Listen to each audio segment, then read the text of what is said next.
القلب إيمانا ويبقى العقل حيرانا.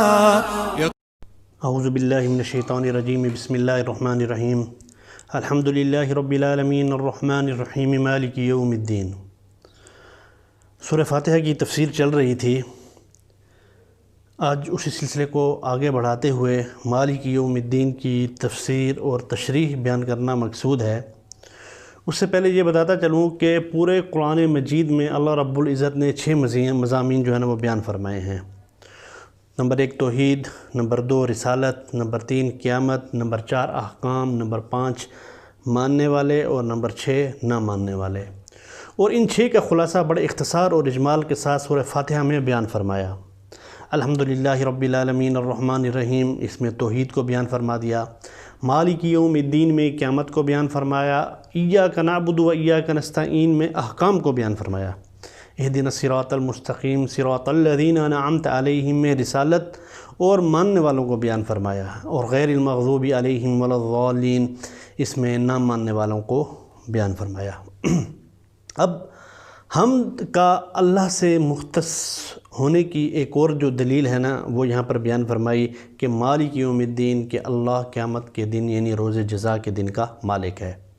مالک سے مراد حقیقی مالکیت ہے، جیسے کہ قرآن مجید میں آتا ہے کہ انا نحن نرث الارض ومن علیہا والینا یرجعون، کہ ہم ہی اس زمین کے وارث ہیں اور جو کچھ اس میں ہے اور ہر چیز نے جو نا ہماری طرف ہی لوٹنا ہے. کہ اب مالکیت جو ہے نا وہ 2 طرح کی ہے، ایک ہے حقیقی اور دوسری ہے فرضی. حقیقی مالکیت جیسے انسان کی اپنے جسم کے اعضاء پر مالکیت ہے. انسان اپنے ہاتھ، پاؤں، کان اور آنکھ کا مالک ہے. جب کہا جاتا ہے کہ انسان اپنے ہاتھ کا مالک ہے یعنی ہاتھ کا مکمل اختیار اب انسان کے پاس ہے، جب چاہے اپنے ہاتھ کا جس طرح استعمال کرے. اسی طرح اپنی آنکھ کا کہ جب چاہے اس کو بند کرے اور جب چاہے اس کو کھول سکتا ہے. لہٰذا مملوک یعنی جو چیز مالک کے زیر ملکیت ہے وہ اپنی طرف سے کوئی اختیار اور ارادہ نہیں رکھتی. اور اللہ کی جو مالکیت جو ہے نا وہ حقیقی ہے. فرضی مالکیت وہ نسبت ہے جو اسباب کے تحت انسان اور بعض چیزوں کے درمیان وجود میں آتی ہے. مثلا ایک کتاب ہے، وہ آپ نے مارکیٹ سے خریدی، وہ کل تک آپ کی اس سے کوئی نسبت نہیں تھی، وہ کسی اور کی ملکیت تھی.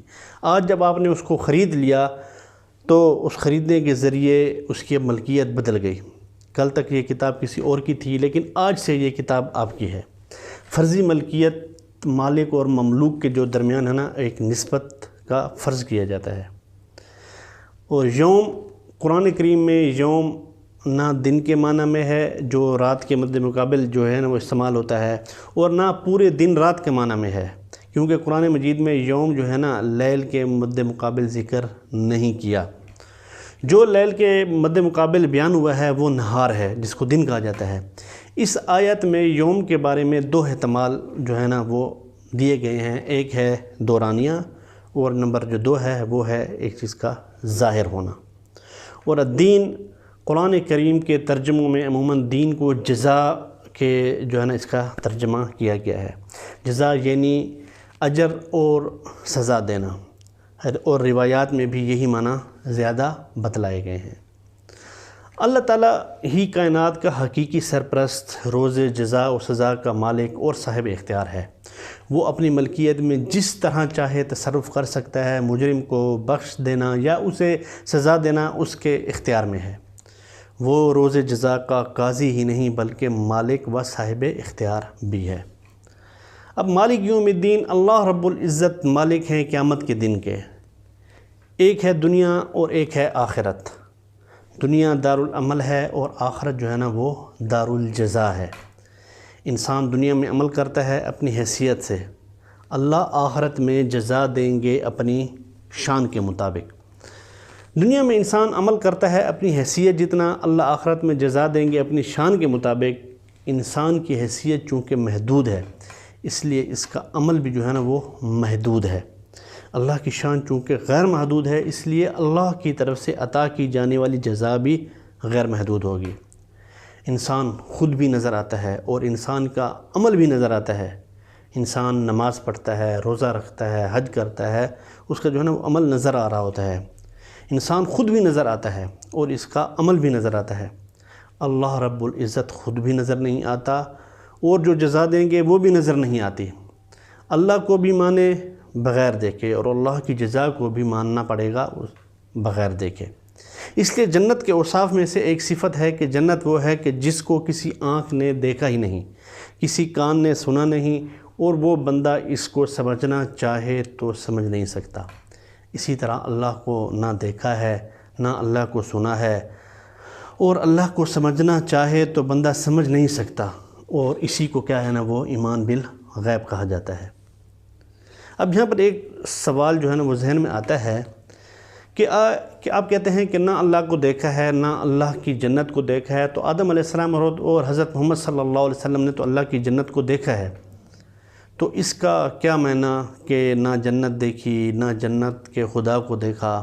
اب یہاں بات جو ہے نا وہ تھوڑی سمجھنے کی ہے کہ جو بات اب میں یہاں پر کہہ رہا ہوں کہ عام انسان کے حوالے سے ہے، ورنہ اہل سنت والجماعت کا جو نظریہ اور عقیدہ یہ ہے کہ حضور صلی اللہ علیہ وسلم نے اللہ کی بات کو سنا ہے، اللہ کی ذات کو دیکھا بھی ہے، اور ہم نے اللہ تعالیٰ کی ذات کو دیکھا بھی نہیں ہے اور نہ ہی اللہ تعالیٰ کی بات کو سنا ہے۔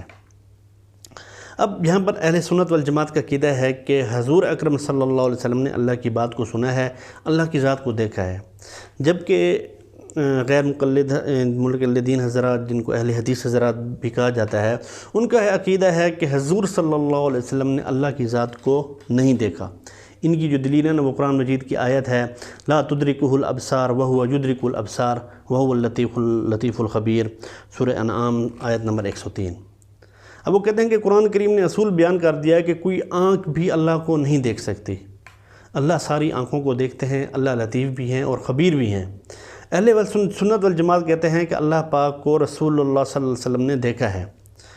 دلیل حدیث ہے کہ مستدرک علی صحیحین ابن عباس رضی اللہ تعالیٰ عنہ کی روایت ہے، جو کہ حدیث نمبر 3234 ہے، کہ ابن عباس رضی اللہ تعالیٰ عنہما سے پوچھا گیا کہ حضور اکرم صلی اللہ علیہ وسلم نے اللہ کو دیکھا ہے؟ تو انہوں نے فرمایا ہاں دیکھا ہے۔ اب یہاں حدیث اور قرآن کا تعارض ہوا، تو مکتبہ اہل حدیث جو ہے نا، اہل حدیث مکتبہ فکر کے جو لوگ ہیں وہ کہتے ہیں کہ تعارض کی صورت میں ہم قرآن مجید کی آیت کو تو لیں گے، اب حدیث کو چھوڑ دیں گے، اس لیے یہاں بھی یہی سمجھا جائے گا کہ آپ صلی اللہ علیہ وسلم نے اللہ کو نہیں دیکھا۔ اہل سنت والجماعت کہتے ہیں کہ رب ارینی انظر الیک، اے میرے رب مجھے اپنا دیدار دکھا کہ میں تجھے دیکھوں۔ اس پر انہیں جواب ملا کہ لن ترانی، کہ تو مجھے ہرگز نہ دیکھ سکے گا، سورہ اعراف آیت نمبر 143 ہے۔ اب اس آیت مبارکہ میں اللہ تعالیٰ نے نہیں فرمایا کہ میرا دیدار ناممکن ہے، کیونکہ حضرت موسیٰ علیہ السلام عارف باللہ ہیں، اگر دیدار الہی ممکن نہ ہوتا تو آپ ہرگز سوال نہ فرماتے۔ اس سے ثابت ہوا کہ دیدار الہی ممکن ہے، حالانکہ دونوں اس بات پر متفق ہیں کہ جنت میں اللہ کا دیدار ہوگا، دنیا میں نہیں ہوگا، اللہ تعالیٰ جنت میں دیدار ہوگا اللہ تعالیٰ کا۔ اور اہل سنت والجماعت بھی یہی کہتے ہیں کہ حضرت محمد صلی اللہ علیہ وسلم نے جو دیدار جو کیا وہ اللہ تعالیٰ کا، وہ دنیا میں نہیں کیا بلکہ عرش پر جا کر کیا، جب وہ معراج کے موقع پر گئے تھے۔ اور سب مسلمان بھی وہاں اسی طرح جنت میں جب جائیں گے تو وہاں پر دیدار کریں گے، نہ یہ کہ دنیا میں رہتے ہوئے دیدار ہو۔ اب یہ ایک لمبی بحث ہے، انشاءاللہ کبھی پھر اس پر موقع ملا تو انشاءاللہ بات کریں گے۔ خیر یہ ہے کہ اہل سنت والجماعت کے مطابق اللہ تعالیٰ کا دیدار کرنا جو ہے نا وہ ممکن ہے، لیکن وہ دیدار جو ہوگا وہ جنت میں ہوگا۔ میں صرف یہ سمجھا رہا تھا کہ دنیا دارالامر ہے اور آخرت جو ہے نا وہ دارالجزا ہے۔ ہمارا عمل ہماری حیثیت کے مطابق اللہ کی جزا اللہ کی شان کے مطابق ہوگی۔ ہم بھی نظر آتے ہیں، عمل بھی نظر آتا ہے، اللہ نظر نہیں آتے، اللہ کی جزا بھی نظر نہیں آتی۔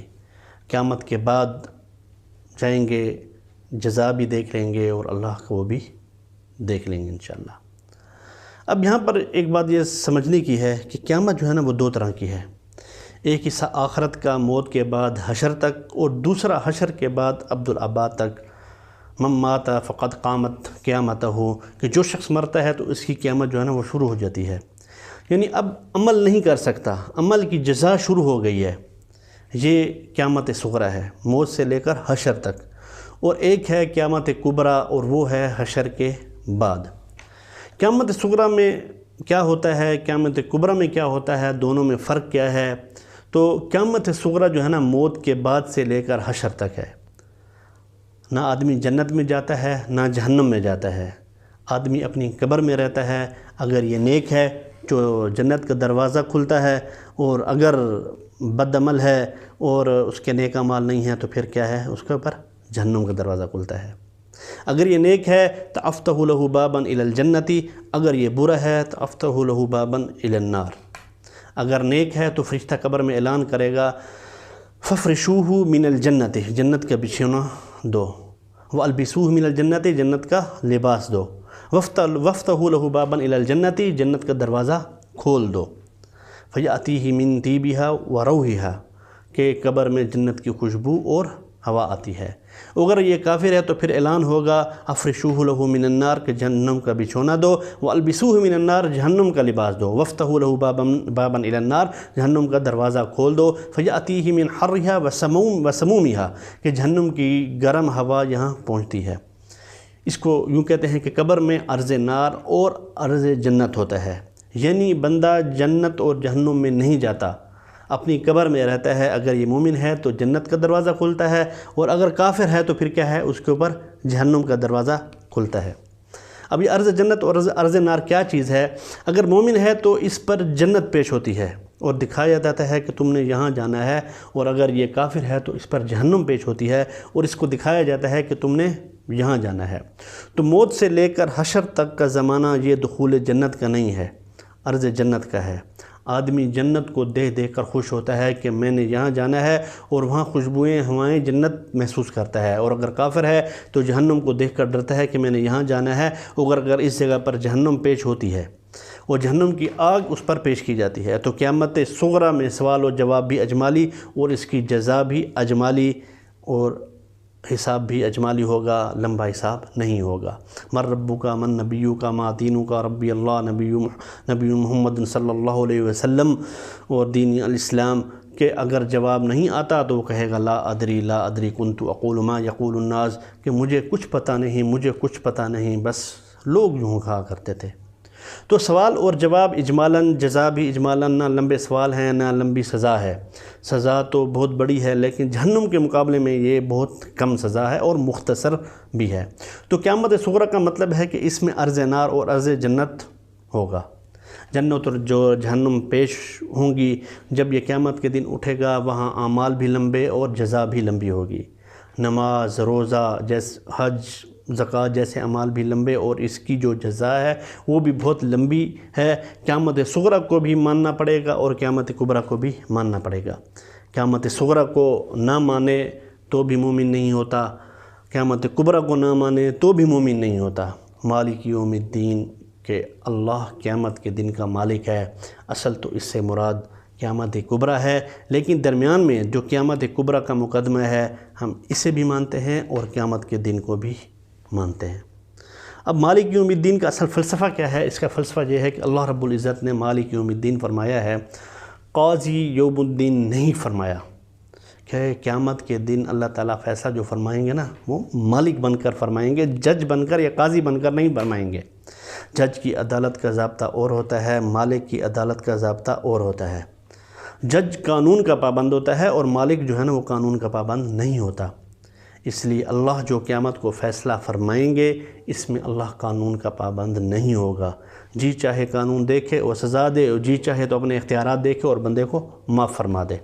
اس لیے اللہ کے دربار میں آدمی کو بڑی امیدیں بھی رکھنی چاہیے۔ اگر عدالت جج کی ہو اور اس میں کیس چلا جائے اور استغاثہ شہادتوں کے ساتھ جرم کو ثابت کر دے، تو جج کو معاف کرنے کا کوئی اختیار نہیں۔ جب معاف تب کر سکتا ہے جب کچھ شہادت میں سقم ہو، کمزوری ہو، تب وہ معاف کرتا ہے۔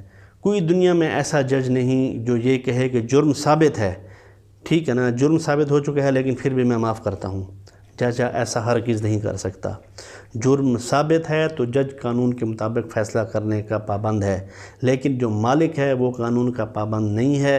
جرم ثابت ہو گیا ہے، اب چاہے اس کو سزا دے چاہے اس کو چھوڑ دے۔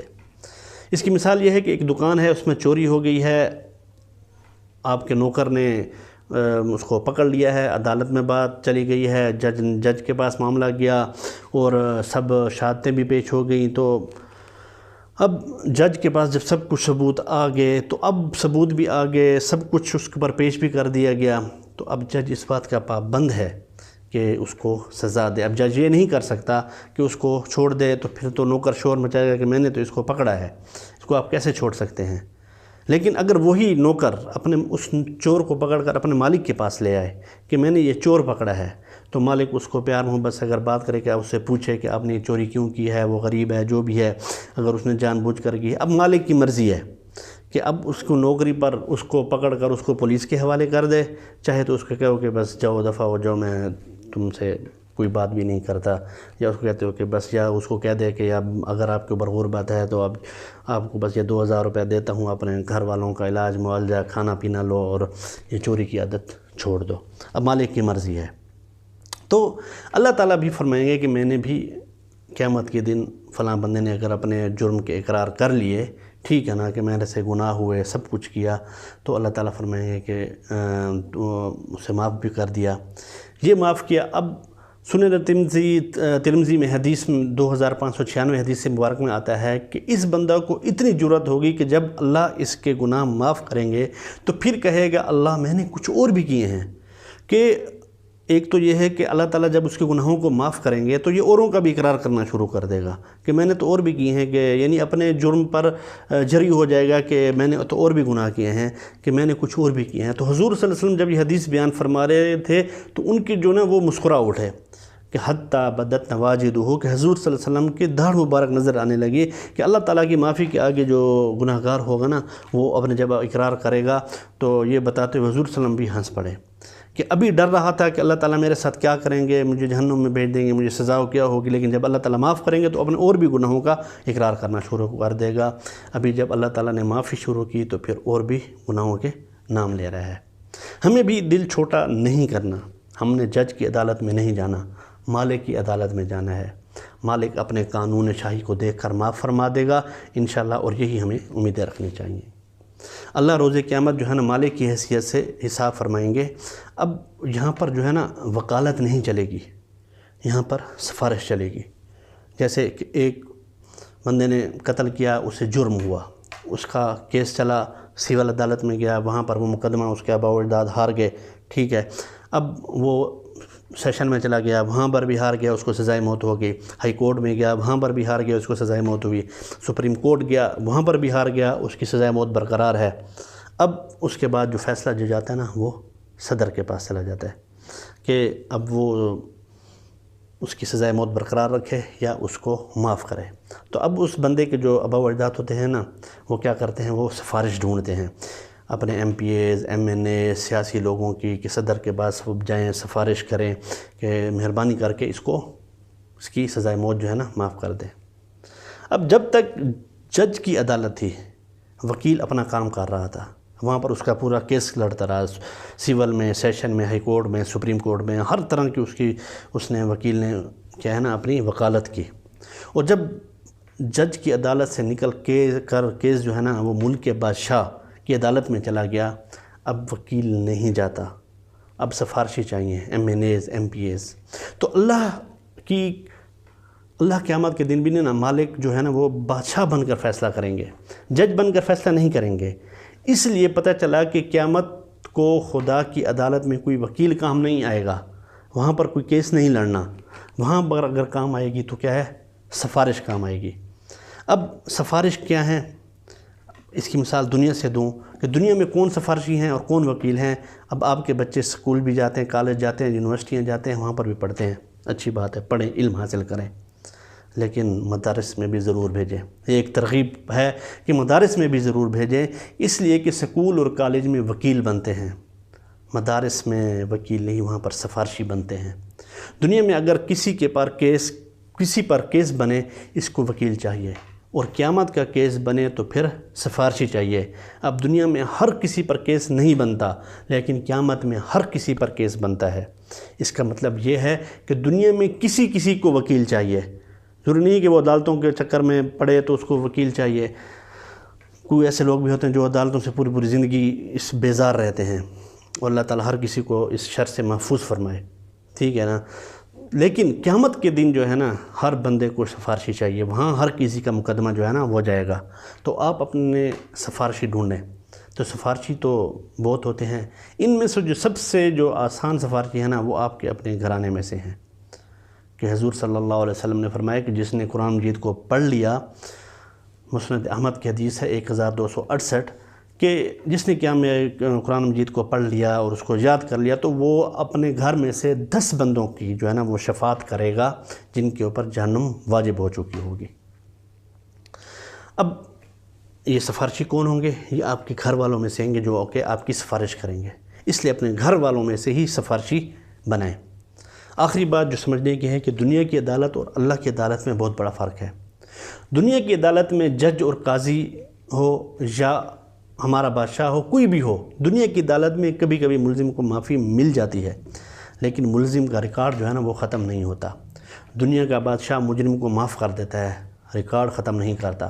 اگر ایک آدمی نے 40 چوریاں کی ہیں، عدالت میں کیس جائے، جرم ثابت نہ ہو، عدالت معاف کر دے، یا جرم ثابت ہو اور جیل کاٹ رہا ہو اور بادشاہ معاف کر دے، جیسا کہ نیشنل ڈے ہے، عید کے موقع ہیں، تو ایسے موقع پر بعض اوقات معافی، چوروں کو، چکوں کو معافی مل جاتی ہے، تو معافی مل جاتی ہے، لیکن چوروں کا ریکارڈ جو ہوتا ہے نا وہ ختم نہیں ہوتا۔ اللہ کی عدالت ایسی ہے کہ جب اللہ کسی کو معاف کرتے ہیں تو اس کا ریکارڈ بھی ختم کر دیتے ہیں۔ حدیث مبارک کا مفہوم ہے کہ جب بندہ گناہوں سے توبہ کرتا ہے تو اللہ فرشتوں کو حکم دیتا ہے کہ اس کو بھلا دیتے ہیں، بندے کے عذاب کو بھی بھلا دیتے ہیں، جس زمین پر گناہ کیا اس زمین کو بھی بھلا دیتے ہیں، اور قیامت کے دن خدا کے دربار میں جائے گا کہ اس کا ریکارڈ بھی نہیں ہوگا۔ التائب من الذنب کمن لا ذنب لہ، کہ جس نے گناہوں سے توبہ کی تو جب وہ اس سے توبہ کرتا ہے تو ایسا ہو جاتا ہے کہ جیسے اس نے کوئی گناہ کیا ہی نہیں ہے، تو اب اس کا کوئی ریکارڈ نہیں ہے، وہ بالکل صاف ہو گیا ہے، اس کے خلاف کوئی گواہ بھی نہیں ہوگی۔ فرشتوں کو بھی کہہ دیتے ہیں کہ اس کے جو ہے نا وہ گناہ جو ہے نا وہ بھول جاؤ۔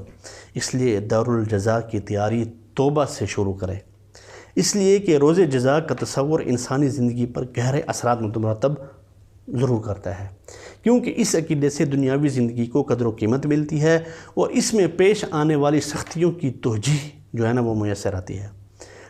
زندگی سکون و اطمینان اور صبر و استقامت سے گزرتی ہے اور انسان ناانصافیوں کو دیکھ کر مایوس نہیں ہوتا۔ تو یہ تو تھی مالک یوم الدین کی مختصر تفسیر و تشریح، امید ہے کہ آپ کو سمجھ آئی ہوگی۔